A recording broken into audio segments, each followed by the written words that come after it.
Директор, добар ден на сите.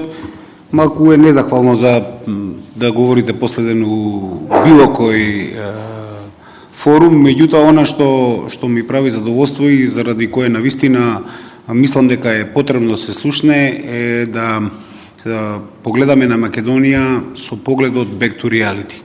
Она што навистина ни се случува во Македонија. Значи, она што го слушнавме досега е она како тоа треба да биде, а како тоа навистина е нешто сосема друго. Македонија во овој момент ни оддалеку не е тоа што би сакале да биде, или пак јас си го поставувам прашањето што би ни се случило ако утре станеме дел од Европската Унија. Одговорот е ние ќе бидеме тотално неподготвени за таа работа.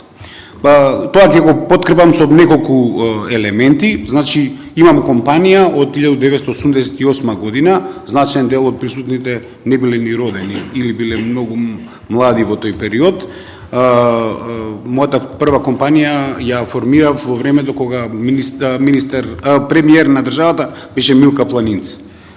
За оние што тоа значи многу порано од постоењето на современа македонска држава. Така да имав прилика да го видам последните фази на социјализмот во поранешна Југославија и сите овие години на развојот на македонската држава во делот на бизнисот.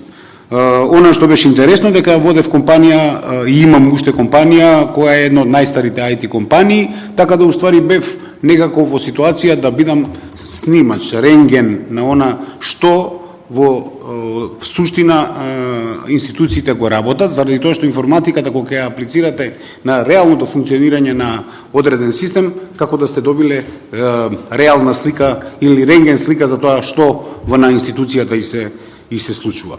Она што се случува на Македонија сите овие години е галиматијас од добри намери и лоши спроведувања.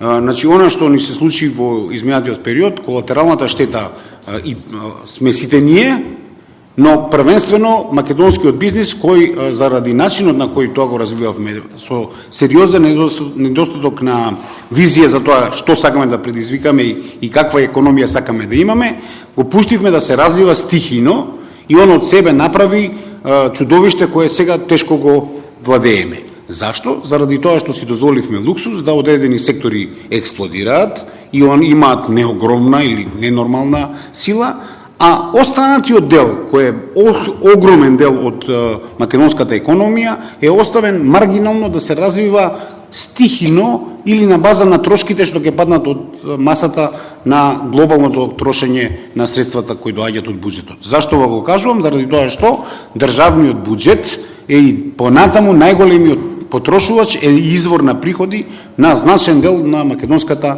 економија. Во одреден сегмент секоја чест на извозниците, секоја чест на одреден број на сектори кои успеа да се наметнат и парите да ги земат од надвор, останатиот дел од македонската економија е ослонет на оние трошења што ги прави буџетот. Од господин Бишев слушнавме дека за жал значен дел од тие средства идат за покривање на социјалните трансфери, а многу мал дел идат реално на стратешкиот развој на македонската економија. Зашто ова е важно? Не заради тоа што сум ја дел од економијата, него заради тоа што нема перпетум мобиле. Нема држава во која парите ќе ги дајете на јавната администрација за плати или како социјални трансфери, тие ќе идат у продавница, ќе купат нешто, ќе за тоа ќе платат данок, од даноците ќе се наполни буџетот и вие од буџетот ќе го направите тој циклус. Некој мора да ги изгенерира новата вредност. И ние она што го имаме сега како реален проблем, ние ни сите овие години, аз говориме за скоро 38 години, ние имаме технологија на девастирање на македонската економија во својата основна суштина. Во раните 90-ти години, 92-93, имав кратка можност да бидам член на владата на Република Македонија, во која имавме 8 големи градежни компании кои работеа на 9 различни географски локации низ светот. Денеска за препастувачки е дека у ситуација кога имаме фондови за изградба на државата, ние не можеме да најдеме капацитет ни за 200 до 300 милиона работа, затоа што немаме македонски компании кои се кадарни тоа да го преземат како обврска. Зашто го говорам? Заради тоа што задолжувањето е супер. бизнис секторот секој што ќе ви го каже дека задолжувањето е добро, прашањето е каде идат парите. Втората работа што треба се каже, што генерално ние не би требало да говориме, али мала економија како Македонија мора да го каже, е колку навистина од тие задолжувања остануваат во државата и го билдаат реалниот капацитет на македонската економија, за да во наредниот чекор она го презеде одговорноста. Од неа треба да се створи новата вредност. Зашто го говорам ова? Поминавме низ многу лоши периоди во кои набавките беа прво без никаква со одлука на извршната власт, после беа со собирање на 3 понуди, па после воведоа методологија во која најниската цена со поддавање по јапански тип беше основен елемент на таго, што изгенерира ненормални деформации на системот, да цените бидат сведени на нула, а подоцна бидат трансферите направени по друг основ. Денеска веќе немаме таа потреба да биде на нула, меѓутоа она што ни се случува е дека, радувајќи се на тоа дека ќе дојдат средства кои ќе дојдат од нови финансиери, првенствено говорам за големите финансиски институции, вклучително Европската унија и големите финансиски институции, се надевавме дека работата ќе биде сменета. Она што ни се случи дека наместо да имаме бирократија, ние добивме нешто што е посилно и од нашата бирократија, а тоа го викаат еврократија или го викаат глобална бирократија, која уствари има добро разработени механизми. И што се случува? Која е повторно колатералната штета? Колатералната штета е македонската економија. Зошто? Заради тоа што средствата кои доаѓаат во Македонија како помош, порано беше повеќе помош, помалку кредит, а денеска се повеќе е тоа поделено пола помош, пола кредит, а сега како што идат времена све повеќе кредита, се помалку помош, они дојдоа со својата методологија во која интенцијата е јас ви давам средства, ама значен дел од тие средства ќе ги вратиме назад дома. И сега она што ни се случи во сите во изминати години е дека нас тендерите, особено за средствата кои ни беа дадени како технолошка поддршка или инвестиција од надвор, ни ги команда експерти од надвор, кои во старт ги елиминира македонските компании. Кажете како ги елиминираат македонските компании? Па просто, кога ви треба или не ви треба проектот, они кажат да, ви треба проектот. Зашто? Зашто знаеме кој ќе го направи. Втора работа, ќе поставиме такви услови во кои ниедна македонска компанија тоа нема да може да го направи и нормално дека ниедна македонска компанија не може да покаже дека во изминативе 3 години направила 3 проекти во вредност од $10 милиона. Нема таква македонска компанија која, на прсти се бројат такви компании кои се кадарни да покажат 3 проекта во последните години што може да го изведат тоа. И упатени сте на тоа дека вие не ни учествувате на тендерите.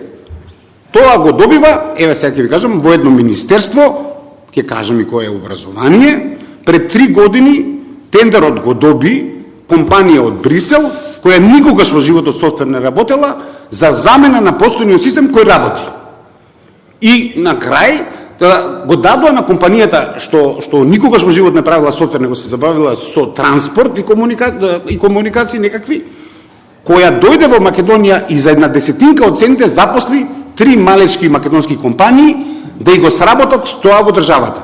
Ги пречекори роковите 3 пати и државата ги дозволи затоа што тоа се пари кои биле поминати низ механизмот на средствата кои се додени во државата за помош.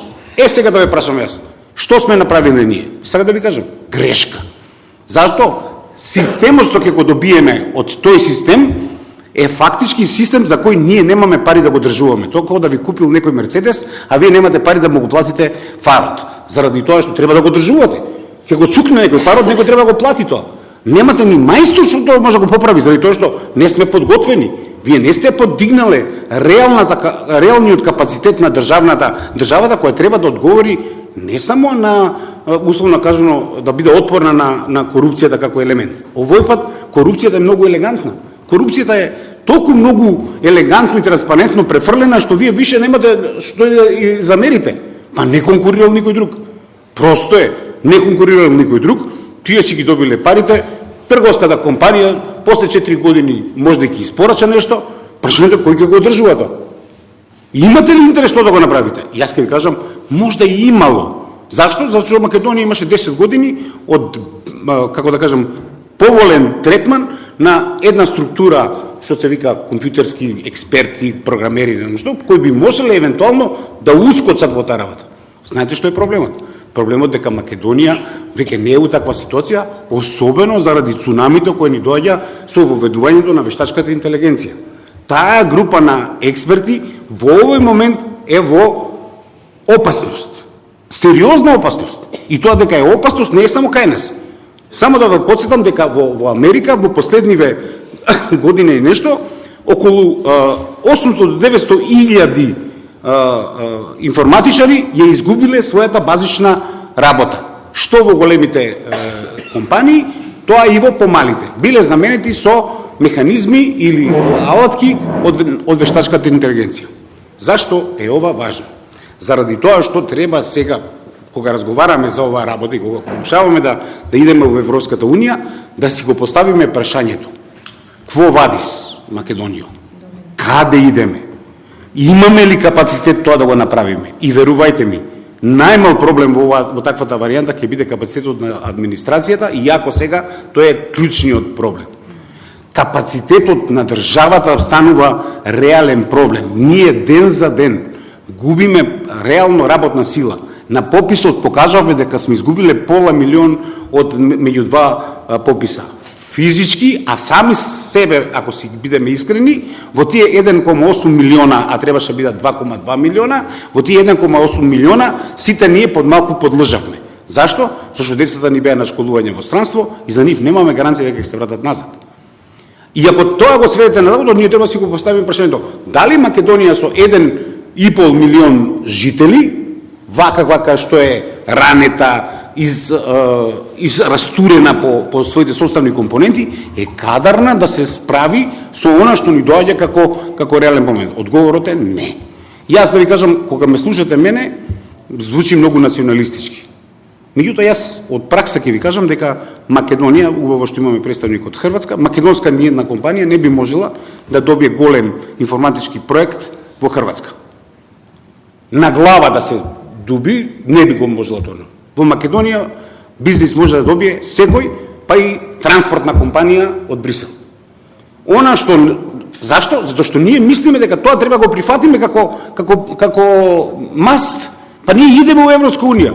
Па добро да идеме во Европска унија, ама како ќе стигнеме? Сироти, без облека, гладни. Прашањето е, ние на себе не инвестираме. Не инвестираме во рамките на нашата држава. Кој е крив за тоа? Ке речете сите ние. Да, ама политичките елити највише. Зашто? Па недостасува визија.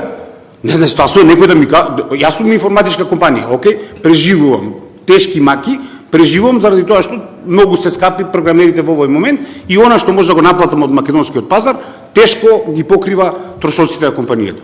Ама државата треба да каже, не се секирај. Идеме таму. Смени го просекот, смени го профилот на вработените. Отпушти пола од тие што не ни требаат, вакви ни требаат. Ајде баталите информатика, ние ќе се снајдеме. До сега никој не ја обработувал информатика.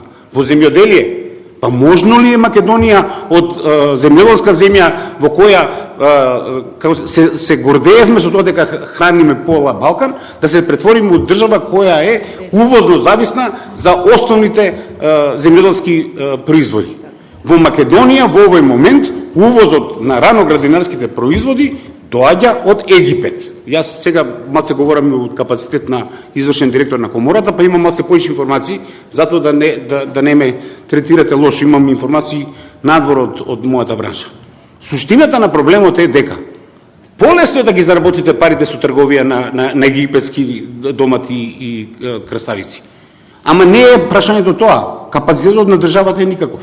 Ние немаме работоспособно население кое е подготвено да преземе обврска. И знаете што ни се случува? Ние имаме се повеќе и повеќе барања од странци, нема да кажам од националност, за да не звучи националистички, кои бараат да им доделиме земја да обработуваат земјата, а не се македонци. Знаете колку е тоа страшно? Тоа значи дека ние си ја девастираме и собствената земја. Во Македонија тоа ќе ни се случи.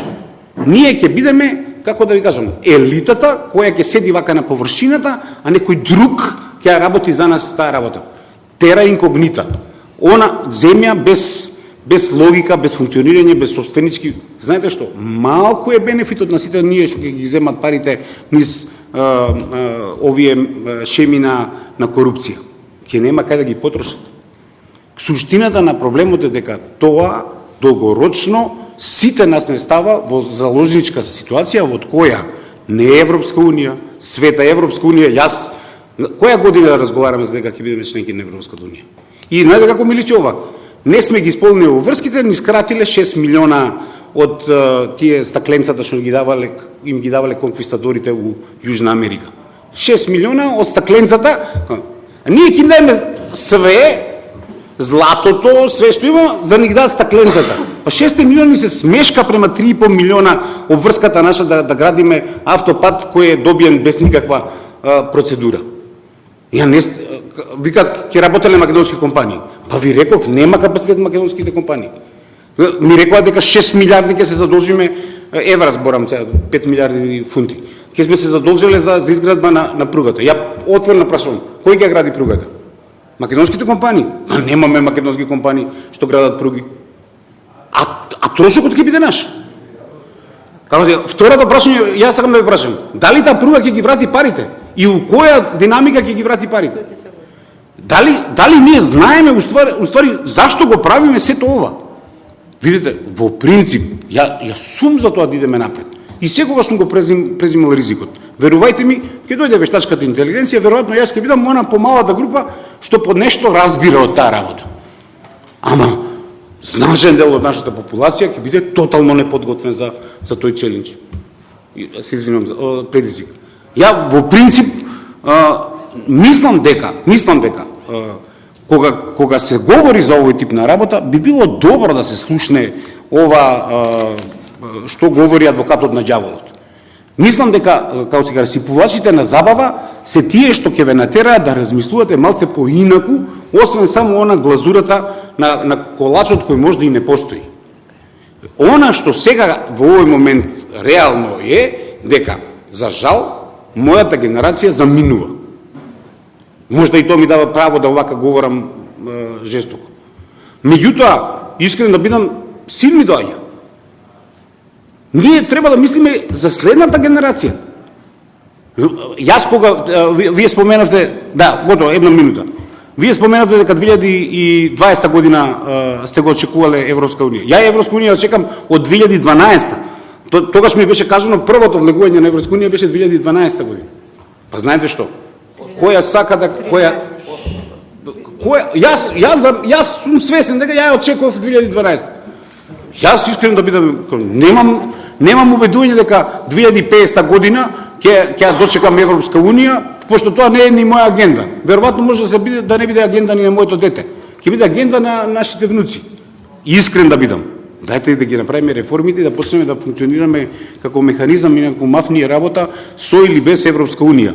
Мислам дека малите пари од така наречета реформска агенда кои ни следуваат се ништо према што она што го губиме низ процесите на лошо спроведување и владење со процесите. Благодарам многу, се извинувам што бев малце поопширен, ама како расипувач на забавата заслужувам негова минута повеќе.